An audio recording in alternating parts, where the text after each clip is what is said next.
Hello and welcome back to the channel. Today I'm playing Drawback chess, where each player gets a random drawback, like Lame Duck, where you can't move your king, or True Gentleman, where you can never capture a queen. My goal is to win 5 games. Let's get started with game number 1.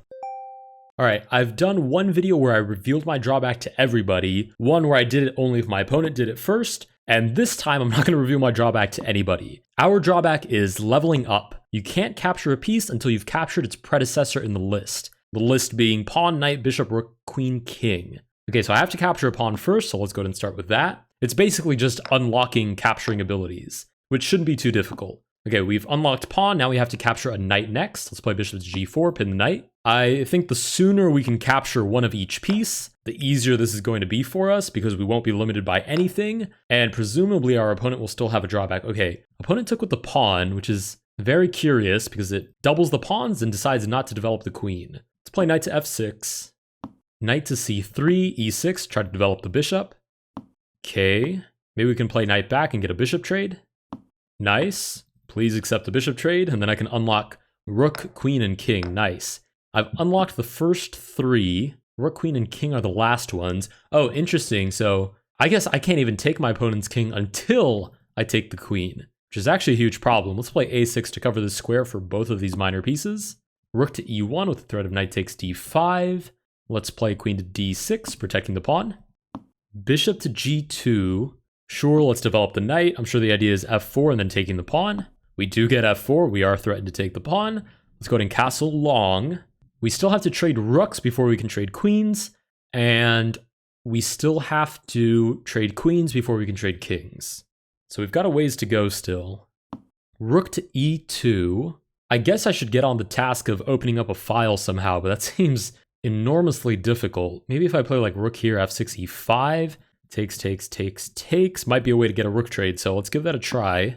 Seems like my opponent has intentions of doubling the rooks, so we'll try to take advantage of that. Oh wait, now my opponent can just take on d5, and I can't even take back because rook takes e8. Oh, opponent doesn't see it. We get f5 instead. e5 still loses this d5 pawn, but at least we get a rook trade, so maybe we can get some sort of counterattack. Okay, pawn takes. Let's take with the rook, trying to get a rook trade, and actually maybe we can defend this pawn. Well, no, not quite. There's still 3 attackers. Okay, we'll take back with the knight. Maybe we get d4, but most likely our opponent will take. Uh-oh, king to d1. That seems like a drawback issue because that is definitely not the best move in the position. Let's play d4, hit the knight. King to d1, how strange. Okay, we get knight to e4. We play queen forward, just threatening the pawn, and there's no actual discovered attacks with the knight, so let's play that. Rook to g1, let's take on a2. Threat is now check. We can force a queen trade. Otherwise, we just win the rook back here. Okay, queen to c1 anticipates that. Let's play d3 with the idea of opening up a file on the king. Pawn takes. Let's take with the knight, hit the queen, threaten knight takes b2, threaten... Oh, well, I guess that's defended by the other knight. But there is this discovered check, which is interesting. Queen to c2 means I can give check with the knight, and since I've unlocked all of these other pieces, I can actually take the queen. So we'll take on c2. Our opponent not taking back, question mark? Interesting. Okay, definitely has to do with the king. The drawback definitely has to do with the king. Oh, definitely.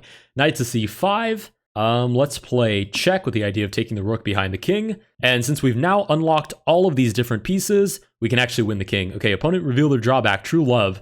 Your king can only make... Oh, no. Can only make moves that place it adjacent to your queen. Since there's no queen, obviously my opponent can't move the king. And with that, we win game number 1. Let's go ahead and take a look at the info board. Really, we already covered all of this information. Opponent's drawback means that our opponent can only move the king next to the queen, and the queen can only move to a square next to the king. Apparently, our drawbacks were about even, but ours was a lot more easy to maneuver, in my opinion. Let's go ahead and move on to game number 2.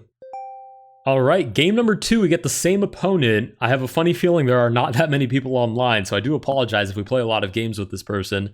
Stand your ground. Your pieces can only capture if they're attacked. Okay. That's a little bit confusing.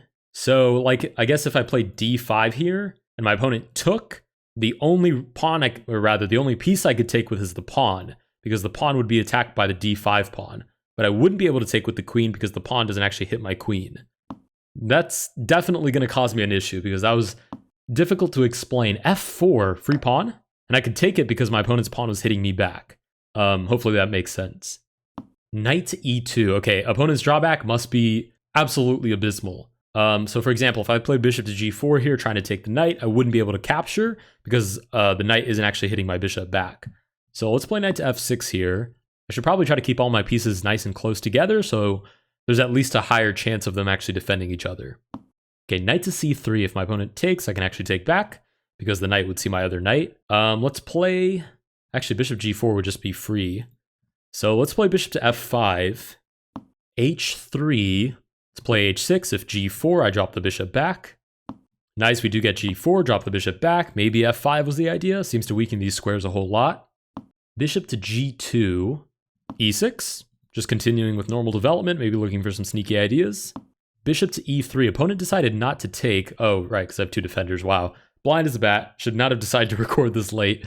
Let's play bishop to e7. Sure, knight to d2 is coming, right? Threatening the e4 pawn. Our opponent takes, I take. My opponent takes back. Check, opponent can't castle. Might be interesting. Let's play knight to d7. Seems a lot of these drawbacks usually have to do with the king.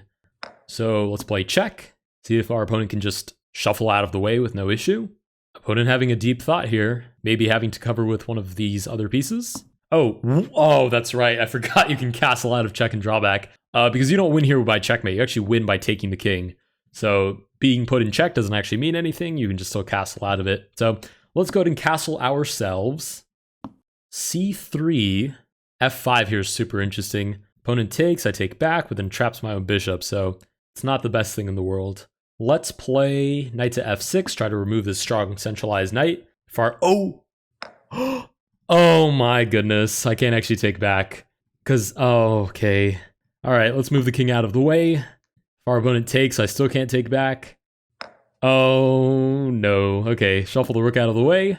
Let's see if we can't spot any patterns in our opponent's play and maybe take advantage of it somehow. Okay, bishop back to f2. I can actually take that because they're actually looking at each other. Opponent, again, having a deep thought. Queen to e2? I take the king? Aha! Oh my god, okay. Okay, opponent's drawback was, hold on, first of all, with that we win game number 2.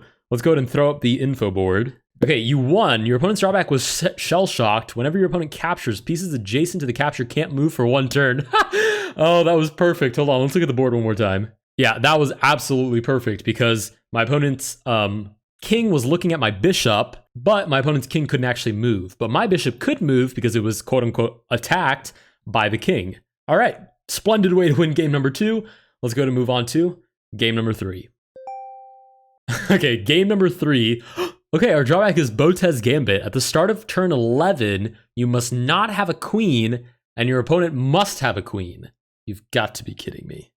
Okay, so my opponent can't even lose their queen. Basically, after move 11, which my opponent won't develop their queen before move 11, I cannot have a queen, and my opponent must have their queen on the board still. Unfortunately for me, I don't actually know any gambits that lose the queen. So let's play check. Might as well lose her sooner rather than later. Okay, let's at least have that ready. And play, I don't know, knight to f6, try to take on e4. e5, I don't know, knight to d5, I guess, putting pressure on c3. If I don't mate my opponent in the first 11 moves, I'm basically going to get destroyed. Let's play e6 with the idea of this. Opponent takes, I'll go ahead and take back with my queen. We're on move 6 right now, so I don't have that much time left. With any luck, I could take like a rook or something, but that seems very unlikely. Okay, I have to leave my opponent's queen on the board. That's the other big thing. I'm assuming that my opponent has some sort of devastating drawback. Let's play check. The reason I say that is because if I have to lose my queen in the first 11 moves, then my opponent must have some terrible situation going on. Let's play queen to e4 check, continue to bother the king. Bishop to e2, sure. Relatively normal defensive move. I have 2 turns left. Let's take on d2. And, okay, my opponent just takes back, which means I only have 1 turn. I have to sacrifice the queen. And we do make it within 10 moves. But, wow, our position is just terrible now. Let's play this with the idea of bishop to a6. Luckily, we have no restraints now. It's like our drawback is expired, basically. Let's play bishop to a6. Hopefully our opponent has a terrible drawback as well. Okay, queen just shuffles out of the way. That seems not to be the case. Let's play h6. I don't want knight to g5 to come and haunt me later. And then I can, knight to g1. I'm thinking because in one of the earlier videos, I had the reset drawback. But this doesn't seem like the reset drawback. This seems like the knight going back to its original square. So let's go ahead and castle. See if we can spot any more suspicious behavior like queen to d1. Okay, knight comes back to e2. That might just have been a little knight maneuver, potentially to come to f4. Let's play. This knight needs to come out and play. So f6 with the idea of takes, d5, or maybe just d6, knight to d7. Okay, we get long castles. Do I want to open up the position? If I open up the position, this just looks absolutely horrifying. Okay, let's play f5. Never mind, scratch that. Okay, we do get knight to f4. Okay, bishop back to b7. Let's bring the knight out this way, maybe playing it on d5. Okay, knight to d3. Opponent's making a whole lot of knight moves, and I'm not really sure why. I mean, the drawback might have to do with knights. Let's move the knight to c7. It seems like my opponent was trying to get rid of the knight there. Okay, rook to e1. Let's boot the knight. Knight back to d3. Don't really want to push b5 because knight to c5, so let's push a4, maybe a3. Maybe we can get some sort of kingside attack going, or rather queenside attack. Call it the kingside because it's where the king is. Let's play a3. Queen to b4 allows me to capture, although that's probably not the end of the world. King takes back. Let's play knight to d5 to hit the queen and also defend to b6. Queen to d6 is quite bad for me, though. Queen back to d2. That's pretty reserved play. Let's play rook to a4, hit the pawn. No ideas of c4 to boot the knight, again, because my rook covers the square. And hopefully I can double the rooks here. Okay, we do get to double our rooks. I might take on d4 on the next turn. I'm going to be honest, I'm not seeing any patterns in my opponent's play. I'm just seeing a lot of somewhat normal moves and then some strange moves, but I can't really make left or right out of it. So let's play the knight back. I want to keep pieces on the board because that's going to give me the best chance of actually launching a successful attack. Knight to g6. Let's play king up. Stop the knight from going to e7. Put pressure on the knight. Ooh, queen to e2. Give me the knight. Our opponent has successfully ridden themselves of the knight. If that was their goal, they have accomplished it. I'm not sure to what end, though. Queen to f3. Let's centralize the knight again. If we're put in check, we'll just shuffle out of the way. Sure, totally fine with me. Even a rook lift here is difficult because the queen is in the way. Queen to h4. Let's play check. Double the rooks, putting more pressure on d4. We have 1 minute left. For the first time in this whole episode, time is actually an issue. c5 with the idea that the pawn is pinned. But I do get 2 seconds back for every move, and opponent isn't terribly far behind. Let's play this to defend the pawn. If our opponent takes, we just take back. Ooh, check. Okay, it definitely has to do with their drawback because that is a very unnatural move. Check on c3, trying to take on d1. Nice, we do take with check. And somehow we've actually made up our material again. King back to e2, check again, protect the knight. Nice. Is this just mate? Check. Not sure where my opponent can go, but I'm quite happy that I delivered mate with a pawn, and we should just be winning the king on the next turn. All right, king takes. We take the king on f4, and with that, we win game number 4. Let's go ahead and pop up the info board. You won, you took your opponent's king. Your opponent's drawback was cowering in fear. You can't move a piece of less value than one your opponent has taken. Oh, interesting. So I guess that's why my opponent was trying to get rid of the knight, so that my opponent could move the queen, the king, and the rook. Oh, that's really interesting. Okay. Apparently they were about even, and I would agree with that. Losing your queen at the very beginning definitely puts you in a pretty bad spot. But we did make that slow and eventual comeback. Let's go to move on to game number 4. All right, game number 4, we get somebody new. Let's play d4. Our drawback is even keeled. You can only capture on even numbered moves. Okay, interesting. That shouldn't be too big of an issue. d5, at least as far as concealing it goes, it shouldn't be a big issue. As far as like long trades, like takes, impossible because every other recapture I'm not able to do. Let's play c3 to stop the idea of knight to b4, knight takes c2. Always a little bit of a tricky idea. We get e6, let's play e3. That also means that it's risky to leave tension on the board. So like bishop d6 here leaves tension between the bishops. And if I allow that to stay and my opponent happens to take on an even move, we're in a pretty bad spot. Let's play bishop to e2, keep things nice and reserved. Bishop to d6. I can't capture on this turn, but I can move my bishop back, and if my opponent takes, I can capture on the next turn.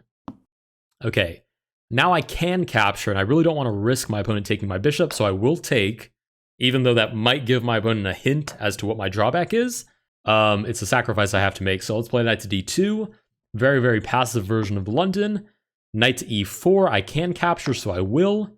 Preferably we enter an endgame. Bishop to e4.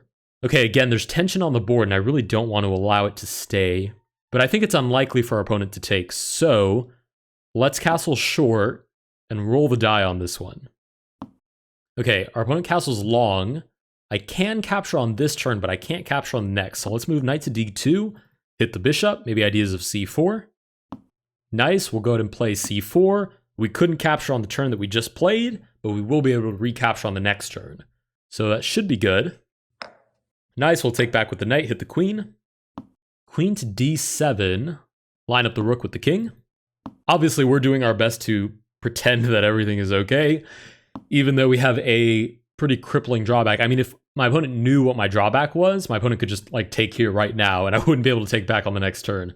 But I guess that's the upside of not revealing your drawback, is that it keeps it interesting, keeps me guessing what my opponent's issue is, and even if I can't outright guess the drawback, if I can understand certain symptoms, then maybe I can still play a good game finding our opponent's drawback. Okay, pawn to h5, we'll play b4, continue to instigate that queenside attack. Knight to a7, definitely understanding what I'm looking for. Let's play bishop here. Place it on the long diagonal. Maybe it can coordinate with the knight on a5. c6 seems to kind of stop that dead in its tracks. Oh, wow, we do get c6. Let's play a4 with the idea of maybe sacking on b5. Okay, f5. Let's play queen to b3, because I could capture on that turn, but what I want to play is knight to e5. Okay, unfortunately, our opponent moves out of the way, so that fork idea is off the board. Bishop to e8 is very defensive, though. Let's play knight to e5 anyways, centralizing the knight, opening up the rook, now targeting this weak e6 pawn with the queen as well. And I figure the more pressure we put on our opponent's position, the easier it'll be to figure out exactly what the drawback is. Queen to d6. Let's move the rook up to c5. I know both of these captures are on the board, and I talked earlier about not wanting any tension. Oh, perfect. My opponent leans right into it, but what I was going to say was I'm hoping to instigate some pawn movements so that I can actually create some weaknesses. Because that fortress was way too strong. Now I can at least double my rooks, target c6. a5 is realistic. Let's go ahead and double the rooks. Again, it's a little bit of a bluff, though, because I can't actually take, because every other capture I can't actually play. So this is a little bit more of a front, and it seems that our opponent is very much convinced that we are capable of capturing. Rook to h7. Super weird move, unless my opponent sincerely wants to play g5 and then double the rooks, which is possible. I mean, it's possible our opponent saw that idea. Otherwise, that might be a drawback repercussion. Let's play knight to c4, targeting b6, targeting the queen. Queen to c7 does defend that. If b5 takes, and I can't actually do anything about this pin. So let's play a5 instead. If b5, knight to b6 is pretty interesting. If our opponent captures, I can't actually take back. Okay, b5, knight to b6, nice. Great spot for our knight, and we can take here on e6 as well. So we've now entered the position. We have our pieces, I mean, not to brag, but basically perfectly placed. Even if we can't use half of their functions because we can't capture every other move. Okay, let's play d5 here, try to break through on the c file. Maybe there's like mating ideas on c8 potentially. Rook to e7, shuffle the queen over, maybe just move her back, worst case scenario. Opponent has 13 seconds left on the clock, not a lot of time to ponder the situation. Rook to d6, move the queen back to d4, sure. Queen to d8 undoes the pin and actually puts me in a pin, which is quite frustrating. Let's play queen to h8. I mean, I'll allow my opponent to take if there's ideas of like rook to c8 with some crazy sack of both rooks for the queen. Let's see if it actually works. Check. Wow. Whoa, terrible arrows. Okay. Opponent takes back. Check again. Queen takes. Oh, wait, what am I talking about? I can't capture every other move. Oh, okay. Wow. Terrible calculation. Okay, let's play h3. So we have an escape route, worst case scenario. Back rank ever happens, we just move the king. Okay, king to b7. Opponent has that lagged out for a sec. 2 seconds left on the clock. This is pinned. Let's play. Wait, what's the issue? Why can't I play rook to c5? Is it because I highlighted the timer? What is happening? Hello? Oh, there we go. Okay, we refreshed the page and somehow it worked. Let's just play check and see if we can flag our opponent. Nice, we'll take. And our opponent lost to their drawback. Okay, somehow we win game number 4. Let's go ahead and analyze what on earth just happened. Okay, you won, your opponent lost to their drawback. Your opponent's drawback was Savior Complex. When in check, you must move your queen or you lose. Wow, that's supposed to be easier than ours? Tough. I guess I find all of my drawbacks kind of easy because they're known to me for the whole game, and then my opponent's drawback seems like a very big surprise. But anyways, with that, we win game number 4. Let's go ahead and move on to game number 5. All right, game number 5, our drawback is spread out. You can't move a non-pawn piece adjacent to another one of your non-pawn pieces, and you can't castle. Well, that's quite annoying. Okay, so I can move like pawn to c6, for example, but if I were to, I don't know, develop a knight, I can't actually play e6 because that would be adjacent to one of my knights. Let's play d5. Try to establish our pawn structure first, I guess, and then develop our pieces. Okay, we'll go ahead and take. This is just a normal Caro-Kann so far. Our opponent should take back the knight to f6. f3 is also a sideline here. Okay, we do get f3. We'll go ahead and take. Whoa, what? Okay, the way that's supposed to go is the knight takes, because then the opponent has 2 pieces developed, and in theory, I have nothing developed. Let's play knight to f6. Oh, I was supposed to establish my pawn structure first. Okay, wait, can I play e6? You can't move a Oh. Wow, I completely misread that. Okay, this happened to me last time on game number 5 as well. So you can't move one of your non-pawn pieces next to another one of your non-pawn pieces. And that implies, I guess, as well that you can't castle because it moves 2 pieces together. Okay, so I guess I can't play bishop to f5 or any of these other pieces. Any of these other squares, I mean. Okay, let's play e6. Instead of spreading out, what I'll probably do is just develop a couple of pieces at a time and try to target my opponent's weakened king side. Okay, bishop to e3. Oh, I can't actually double up. Interesting. Let's take on g3 then, and then queen to d6. Sure, queen to d6. Probably just going to be met with bishop to f4. Oh, f4. Interesting. Knight to a6. Maybe knight to b4. Actually, I can never play knight to d5 because of my queen.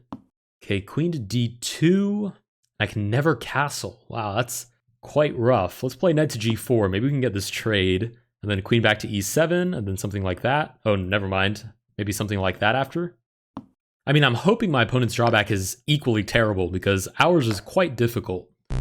Oh, queen to e7 doesn't work because of the king. Jesus. Okay, I need to trade off pieces and quick. Okay, where can I move my queen? Only forward? Let's try queen to b4. Maybe we can get a queen trade. That would solve a lot of my issues. Knight to c4 means I can trade. Knight takes back means I can play knight here and then knight back to d5. Knight to f6, knight to g4. We have plenty of space to move around. And after, we can maybe fianchetto the bishop on the long diagonal.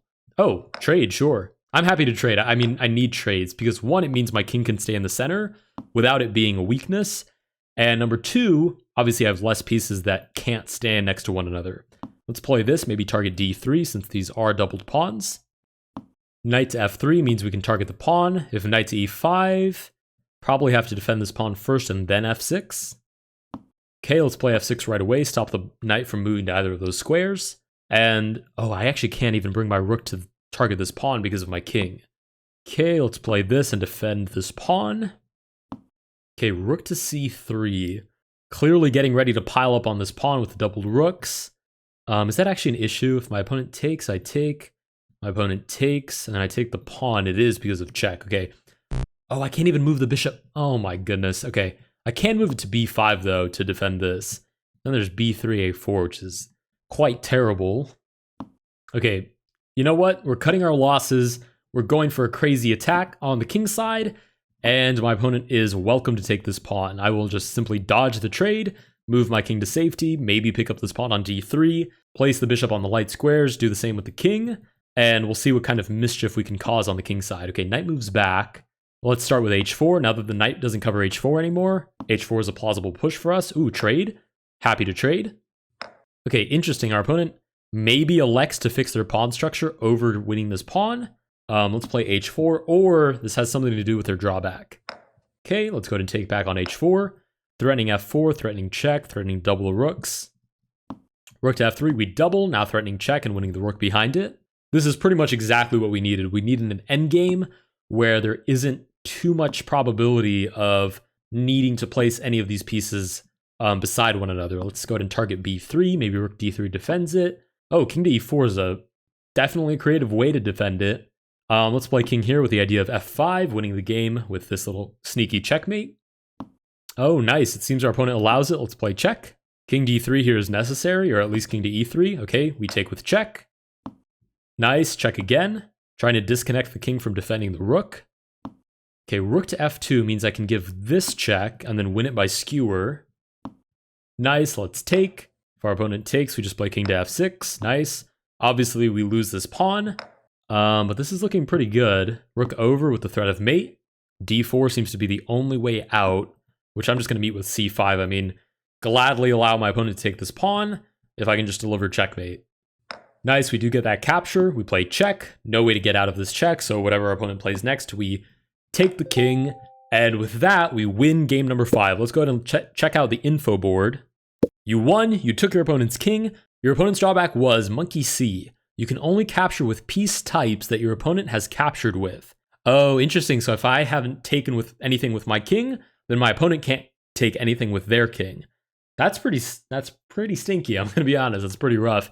Anyways, with that, we win all 5 games. If you guys did enjoy this video, please consider liking and subscribing. Let me know down below if there are any other variants that I should try, and I will see you guys in the next one.